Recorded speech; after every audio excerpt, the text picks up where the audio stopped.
Hi friends, நம்ம இப்போ எங்கே வந்திருக்கோம்னு பார்த்தீங்கன்னா வேதநாராயண சுவாமி கோவில். இது எங்கே இருக்குதுன்னா ஆந்திரா மாநிலம் நாகலாபுரம்ன்ற ஊரில் இருக்குது.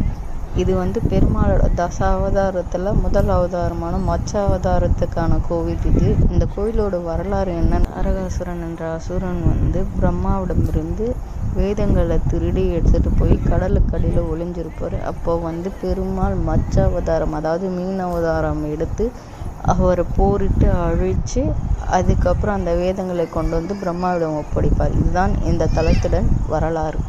இந்த கோவிலில் இன்னொரு ஸ்பெஷல் இருக்குது. என்னன்னு பார்த்தா சூரிய பூஜை. சூரிய பூஜை வருஷத்தில் பங்குனி மாதம் 12, 13, 14 நடக்கும்.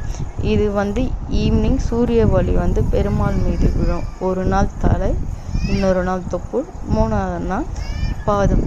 3 நாள் சூரிய ஒளி பெருமாள் மேலே விழும். இதுதான் இந்த கோயிலோட ஸ்பெஷல்.